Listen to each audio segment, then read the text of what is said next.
오늘 하나님께서 우리에게 주신 말씀은 로마서 9장 1절에서부터 13절까지의 말씀입니다. 로마서 9장 1절에서부터 13절까지의 말씀을 저와 여러분이 한 절씩 교독하시고 마지막 13절을 함께 읽겠습니다. 내가 그리스도 안에서 참말을 하고 거짓말을 아니하노라. 나에게 큰 근심이 있는 것과 마음에 그치지 않는 고통이 있는 것을 내 양심이 성령 안에서 나와 더불어 증언하노니, 나의 형제 곧 고르게 친척을 위하여 내 자신이 저주를 받아 그리스도에게서 끊어질지라도 원하는 바로라. 그들은 이스라엘 사람이라 그들에게 양자됨과 영광과 언약들과 율법을 세우신 것과 예배와 약속들이 있고, 조상들도 그들의 것이요 육신으로 하면 그리스도가 그들에게서 나셨으니 그는 만물 위에 계셔서 세세의 찬양을 받으실 하나님이시니라. 아멘.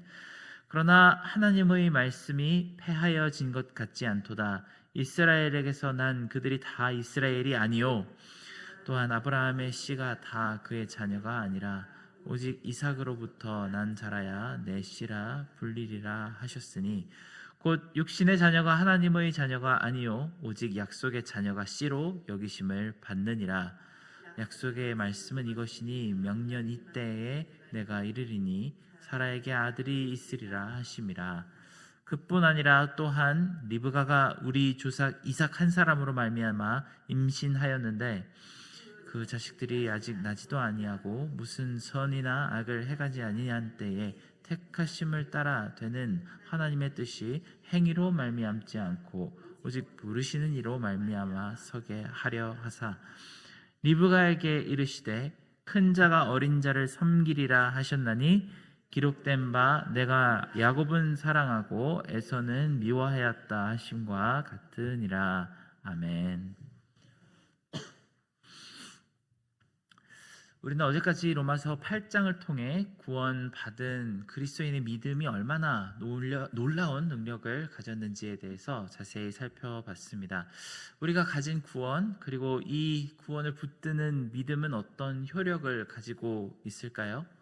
많은 사람들은 굳센 믿음을 가지고 있다면 하는 일이 다 잘 되고 세상에서 존귀와 부요를 얻으며 건강하게 복받고 살 것이라고 기대를 합니다만, 로마서 8장에 바울이 이야기하는 믿음의 능력은 조금 우리의 생각과는 다른 것을 이야기합니다.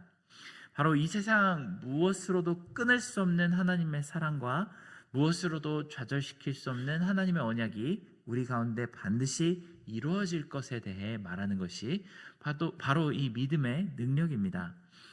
이 세상에서 절대 끊을 수 없는 이 사랑은 그냥 하나님만이 우리를 붙들고 계시는 것이 아니라 삼위의 하나님, 성부, 성자와 성령 하나님께서 이 세 분 모두가 우리를 든든히 붙들고 계시다는 논리를 우리에게 전개했습니다. 마치 우리가 절벽에서 떨어지기 직전에 누군가가 엄청나게 강한 능력을 가지고 힘을 가지고 그 내 손을 딱 붙들었다고 하면, 아, 나는 이제 살겠구나, 절대로 나는 떨어지지 않겠구나 라고 생각할 것입니다. 그런데 그 나를 붙드는 강력한 손이 하나가 아니라 무려 셋이나 된다면 어떨까요? 아마 절벽은 보이지도 않고 지금 저와 여러분이 서 있는 이 단단한 땅보다 훨씬 안전한 느낌이, 그리고 편안한 느낌이 들 것입니다. 그것이 바로 삼위일체 하나님께서 우리의 구원과 우리의 영원한 사랑을 보증해 주신다는 말씀으로 로마서 8장에 나타났습니다. 그런 놀랍고도 막강한 능력의 믿음에 대해서 이야기한 바울은 이제 9장으로 넘어오면서 새로운 논리를 전개해 나가기 시작합니다. 이 로마서를 함께 묵상하면서 몇 번이가 짚어봤던 것 같은데요, 이 로마서는 치밀한 논리의 전개에 따라 서사가 진행되고 있습니다.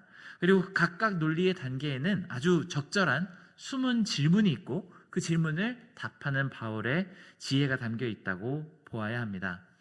8장까지 로마서를 읽은 사람은 아마 이 놀라운 능력과 사랑과 하나님의 힘에 감격하여 감사를 드리면서도 굉장히 중요한 질문 하나를 물어보게 될 것입니다. 그리고 이 질문에 대한 해답은 우리에게도 너무나도 중요한 질문이라 우리 삶 가운데서도 정말 깊이 묵상되어야만 하는 질문입니다. 바로 이 로마서 8장에 나오는 이 놀라운 은혜와 사랑은 누구에게, 어떤 사람에게 주어지는 것인가 하는 질문입니다. 누가 로마서 8장에서처럼 하나님의 자녀라고 부름받을 수 있을까요? 그 무엇으로도 끊을 수 없는 큰 사랑을 받으며 온 세상 모든 피조물들이 빛으로 나타나기를 고대하는 하나님의 자녀로 인정받을 수 있는 사람은 과연 누구일까요? 항상 성령님을 모시고 그 안에서 탄식하는 마음으로 인도하시고 주님께서 보좌 우편에서 하나님께 중보할 사람은 과연 누구일까요? 이 질문을 받으면 아마 많은 현대 기독교인들은 믿음을 가진 사람이라고 대답을 할 것입니다. 개신교 기독교의 가장 중요한 원칙 중에 하나가 하나님의 은혜를 얻으려면 오직 믿음밖에는 없다는 것을 우리는 너무나도 잘 배웠기 때문에 이 질문에 대한 대답을 그렇게 생각할 것입니다. 그리고 로마서에서 바울은 믿음이 얼마나 중요한 것인지 여러 번 강하게 우리에게 역설했습니다. 혈통으로도 율법으로도 그리고 어떤 몸의 행실로도 구원을 받을 수 없지만 오직 믿음으로 죄사함을 받는다고 우리는 지금까지 배웠습니다. 하지만 아마 이 글을 읽는 1세기 초대교회 유대인들은 아마 자신들이 하나님의 은혜를 받을 사람들이라고 생각했을 것입니다. 그들은 이미 율법에 대해서 너무 잘 알고 있었고 오늘 본문에 나온 것처럼 예배와 온 조상들에 대한 이야기들을 다 가지고 있는 사람들이었기 때문입니다. 그래서 하나님께서 도저히 그들을 외면하실 수 없을 거라고 생각했을 것입니다. 그런데 바울은 1세기 유대인들에게도 그리고 지금 우리에게도 기대와는 다른 답변을 내어놓습니다. 그리고 이 답변을 우리는 아주 잘 기억해야만 합니다. 어떤 사람이 하나님의 구원을 받을까요? 어떤 기준으로 아브라함이 이삭과 야곱이 전능하신 여호와로부터 받은 그 놀라운 언약을 우리에게까지 이어받을 수 있게 할까요? 혈통적인 이스라엘 족속인 유대인들일까요? 아니면 교회에서 열심으로 믿음을 자랑하는 사람들일까요? 놀랍게도 둘 다 아닙니다. 사도 바울은 완전히 새로운 개념을 이 9장에서 우리에게 소개합니다. 바로 하나님께서 주권적으로 선택하신 사람이 하나님의 은혜를 받습니다. 지금까지 어떤 면에서 여전히 우리는 기독교 신앙을 우리 인간 중심적으로 생각해오는 면이 있었습니다. 율법이 아닌 믿음으로 구원을 얻는다는 가르침을 우리는 단편적으로만 이해하게 된다면 믿음 또한 우리가 내세울 수 있고 자랑할 수 있는 새로운 율법주의로 변질되기 쉽습니다. 우리는 믿음을 내세워서 하나님의 자녀가 된다고 생각한다면 오늘 말씀은 그렇지 않다고 이야기합니다. 사도 바울이 로마서에서 이 말씀을 하는 이유와 그리고 제가 이 성경 본문의 말씀을 가지고 나눈 이 말씀의 의도는 믿음의 중요성을 낮추려고 하는 것이 전혀 아닙니다. 다만 우리가 한순간 마음을 잘 고쳐먹어서 진심으로 하나님을 믿는다고 고백하는 것만으로는 하나님의 백성이 되는 것이 아니라는 사실을 다시 한번 자각하기 위해서 우리가 이 말씀을 나누게 되었습니다. 우리가 받은 구원은 항상 하나님으로부터 시작해서 모든 것이 다 하나님으로 끝나게 되어 있습니다. 한 가지 상황적인 예를 들어보겠습니다. 지난 약 100년 동안 우리 개신교 교회의 전도와 선교 방식은 항상 복음 제시와 결신 기도로 그 틀에서 굳어진 경향이 있습니다. 전도자가 쪽복음지를 들고 길거리에 나가서 누군가를 만납니다. 그리고 잠시 혹시 복음을 나눌 수 있는 시간적인 여유가 있는지를 묻고는 차근차근 복음을 쪽복음지를 통해서 설명하곤 하죠. 놀랍게도 어떤 대상자가 열심히 그것을 듣고는 마지막에 결신기도까지 따라 하겠냐고 물어보면 따라 하겠다고 대답을 할 때가 있습니다. 그럼 주로 이런 내용의 결신기도를 하죠. 주님, 저는 죄인입니다. 죄인으로 태어나서 지금까지 죄인으로 살았습니다. 하지만 이 순간 나의 모든 죄를 회개하고 예수 그리스도의 공로로 다시 태어난 하나님의 자녀가 되기를 원합니다. 예수 그리스도의 이름으로 기도합니다. 아멘 하고 결신기도를 하게 됩니다. 이 단계까지 오면 우리는 몹시 기뻐하며 축하합니다. 당신은 이제 주의 자녀가 되셨습니다 라고 말을 하곤 합니다. 이렇게 되면 복음을 제시한 사람도 정말 기뻐하고 복음 전함 받은 사람도 정말 순순히 결신기도까지 잘 따라왔으니까 우리가 전도 보고서를 쓸 때 결신기도까지 했다고 아주 기쁜 마음으로 쓸 것입니다. 그런데 우리가 잘 모르고 지나가는 부분이 하나가 있는 것 같습니다. 이 모든 과정 가운데 하나님께서 하신 역할은 무엇일까요? 우리는 복음을 전한 사람과 들은 사람이 서로 잘했다고 생각하는 이 과정 가운데 과연 성령 하나님께서는 어떤 역할을 하고 계셨을까요? 사실 이 복음 전환받고 그리스도의 자녀가 될 사람은 이미 하나님이 세상을 창조하시기 전부터 구원받을 성도로 택한 백성입니다. 마지막 날 심판 때에서 내 아들 내 딸아라고 부르신 사람이 바로 그 사람입니다. 그리고 하나님은 아마 이 사람이 언제 몇 월 며칠 몇 시에 복음을 받아들일 것까지도 다 알고 계셨을 것입니다. 그래서 이 사람을 미리 택정하셨고 이 세상에서 거룩을 이룰 수 있는 모든 과정을 전부 미리 준비하셨습니다. 그리고 때가 된 그 순간에 우리 중에 하나 전도자를 사용하셔서 마치 주님께서 12제자를 부르셨을 때처럼 그들을 불러오십니다. 사실 우리가 모르는 순간에 이미 하나님께서 전부 다 하셨습니다. 하지만 이 대목에서 사도 바울이 이런 내용을 이야기하는 데에는 정말 받아들이기 어려운 논리가 숨어 있습니다. 바로 인간이 쉽게 접근하기 어려운 논리입니다. 이스라엘 백성들, 하나님과 정말 많은 추억을 쌓아왔고 하나님에 대한 정말 많은 지식을 가진 그 사람들 중에서도 대다수가 예수 그리스도의 복음을 이해하지 못해서 멸망의 자식이 된다는 그런 내용입니다. 어떻게 이런 일이 일어날 수 있을까요? 대체 왜 이들은 선택을 받지 못했을까요? 사도들이 만약에 어떤 커다란 광장에서 복음을 전했고 정말 수많은 사람들이 그 똑같은 메시지를 들을 때도 어떤 사람은 복음을 전함받고 믿음으로 하나님께 영생을 고백하지만 또 다른 사람은 정말 무슨 희한한 이야기를 다 들었다고 정말 말도 안 되는 우스운 소리라고 고개를 흔들며 비웃고 지나갑니다. 똑같은 말씀을 듣고 왜 이런 차이가 발생하는 것일까요? 심지어는 복음에 대해서 이야기할 때 정말 어려운 질문을 항상 이런 질문입니다.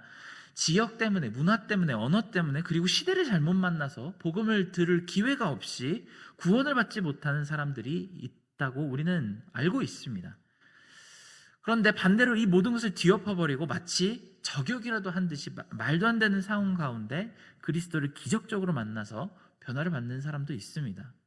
도대체 하나님의 은혜를 받는 사람의 기준이란 것은 무엇일까요? 바울의 논리를 다시 한번 살펴보자면 왜 에서는 형인데도 선택을 받지 못하고 왜 야곱을 선택하셨을까요? 많은 사람들은 이 성경을 말씀을 보면서 왜 에서가 선택을 받지 못했는지 그 이유를 그들의 행동에서부터 찾으려고 합니다. 혹시 죽 한 그릇에 장자권을 팔아 넘긴 것 때문에 선택을 받지 못한 것일지, 이집트 여인들과 결혼해서 그 부모의 마음을 상하게 때문에 선택을 받지 못할 것인지, 그런 여러 가지 행동적인 이유들이 그 원인에 있지 않을지 우리는 짐작합니다. 하지만 바울은 성령의 감동하심을 받아 그 정답을 우리에게 전합니다. 이 야곱과 에서가 어떤 행동을 하기도 전에 한 명은 선택을 받고 한 명은 선택을 받지 못했다고 합니다. 그리고 그 이유는 오직 하나밖에 없습니다. 하나님의 주권적인 선택하심입니다. 우리 중에도 참 그런 경우가 많죠. 저희 청년부에 보아도 기도 제목을 이렇게 받아보면 아직 믿지 않는 나의 가족을 위해서 기도해달라고 요청하는 경우가 꽤 많습니다. 같은 가족이고 형제인데 왜 딱 집어서 한 사람만을 주의 자녀로 부르셨을까요? 같은 혈통이고 같은 가정교육을 받고 자라났는데 왜 그들보다 딱 나를 집어서 하나님께서 부르셨을까요? 정말 여러 가지 이유를 우리는 생각해 볼 수 있겠지만 오늘 로마서의 바울의 주장을 보면 답은 단 하나밖에 없습니다. 그것이 하나님의 주권이십니다. 만드신 분이 그렇게 되도록 결정하셨습니다. 사도 바울은 이 주권이 너무나도 크고 강력하며 그 누구도 시비하거나 도전할 수 없는 힘이라고 합니다. 바울 자신도 묻고 싶은 것이 너무나도 많았다고 이 9장을 시작하면서 이야기합니다. 유대인 형제 자매들이 왜 전부 구원을 받지 못하는지 아무리 가서 설명해줘도 마치 귀에 돌덩어리가 박힌 사람처럼 전부 다 튕겨나는지 도무지 이해할 수가 없었다고 합니다. 이들을 구원하기 위해서라면 지옥불에 떨어지고 영원한 저주를 받더라도 원하는 바라고 이야기합니다만 사도 바울도 이 안타까운 상황을 바꿀 수가 없다고 합니다. 참 이쯤 되면 하나님이 원망스럽고 이해가 가지 않는 마음이 들 수도 있었을 것입니다. 우리 이스라엘 사람들 중에서도 이렇게 복음을 받아들이지 못한 사람이 많은데 왜 이들을 놔두고 나를 이방인들에게 보내서 구원을 전하라고, 복음을 전하라고 그렇게 나를 이방인의 사도로 만드셨는지 납득하기 어렵다고 생각했을 수도 있겠습니다. 하지만 사도 바울은 이 묵상 가운데 정말 커다란 깨달음을 얻고 아픈 마음을 가지고라도 하나님의 주권을 인정할 수밖에 없었습니다. 이 모든 것이 하나님의 계획과 주권 아래서 일어나고 있는 일입니다. 인간이 이해할 수도 없고 하나님께 따져 물을 수도 없는 것이 하나님의 주권입니다. 우리는 성경을 공부하면서 참 여러 번 물어보게 됩니다. 왜 하나님은 모든 사람을 구원하지 않으시는 걸까요? 하지만 이 질문은 한편으로는 이런 질문 앞에 우리가 겸손해져야 되는 것을 뜻하기도 합니다. 왜 하나님은 모든 사람을 전부 심판해서 한꺼번에 노아의 시대처럼 죽여버리지 않으시는 걸까요? 우리 모든 이 쓸모없는 죄인들은 하나님께서 정말 노아 때처럼 다 심판하시더라도 아무것도 변명할 것이 없는데 왜 몇몇 사람들을 은혜를 주셔서 용서해 주시고 의인을 만드셔서 영생을 누리게 하실까요? 이 논리적인 질문 앞에서 또한 우리는 답할 것이 없습니다. 하나님은 왜 우리를 사랑하실까요? 왜 우리에게 한량없는 그 사랑을 부어주시고 절대로 사라지지 않을 언약으로 우리를 보호하실까요? 우리 믿음이 그 정도의 가치가 있는 것일까요? 우리가 결신기도를 드릴 때 아멘 하나 한 것 때문에 우리는 이 정도의 큰 특권을 누릴 만한 자격이 생기는 것일까요? 절대로 그렇지 않을 것입니다. 또한 반대로 결신기도 한 번 하지 않았다고 모든 복을 놓치고 지옥에 던져지는 것 또한 우리는 이해할 수가 없습니다. 이런 커다란 차이가 고작 우리의 마음의 결심과 입술의 한마디 때문에 이루어졌다고 말하는 것은 합당하지 않을 것입니다. 우리가 구원을 받고 이 자리에 앉아서 지금 이 말씀을 나눌 수 있게 된 것은 마치 우리의 선택같이 느껴질 때가 있지만 사실은 전혀 그렇지 않습니다. 그저 하나님께서 우리는 이해할 수 없이 높으신 주권으로 우리를 선택하신 결과입니다. 그래서 우리는 가만히 앉아 있어도 선택받았기 때문에 아무것도 하지 않아도 된다는 뜻은 아닐 것입니다. 만일 우리에게 그런 생각이 든다면 우리에 대한 하나님의 선택이 확실하지 않다는 증거가 될 수도 있을 것입니다. 그리고 어차피 아무것도 안 해도 선택받은 사람들은 구원을 받을 테니 전도와 선교를 하지 않아도 되는 것일까요? 그렇지 않습니다. 만약에 우리가 그렇게 생각하고 아무것도 하지 않는다면 하나님께서 주시려고 그 전도의 상급으로 우리에게 주시려고 준비하셨던 그 상급을 우리가 아닌 다른 사람에게 주실 뿐일 것입니다. 하나님은 결국 누군가라도 세워서 반드시 그 뜻을 이루실 것이기 때문입니다.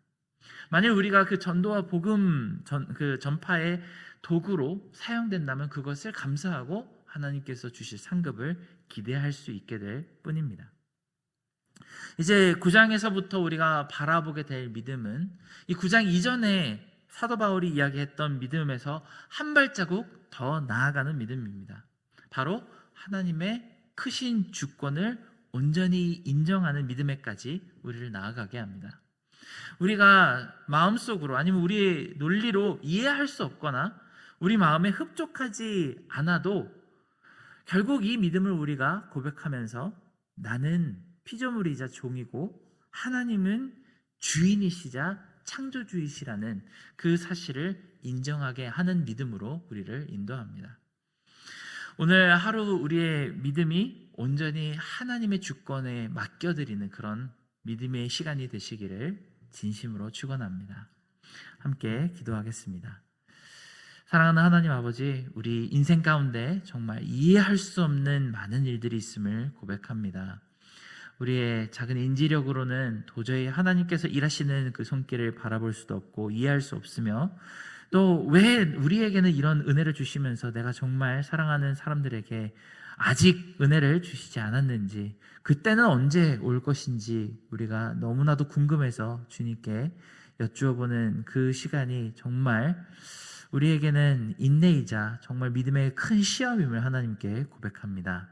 하지만 하나님, 항상 포기하지 않고 정말 하나님의 크신 주권으로 모든 놀라운 기적을 이루시는 하나님의 능력을 믿고 날마다 우리가 하나님에 대한 그 주권에 대한 믿음으로 한 발짝씩 더 다가갈 수 있게 도와주시옵소서.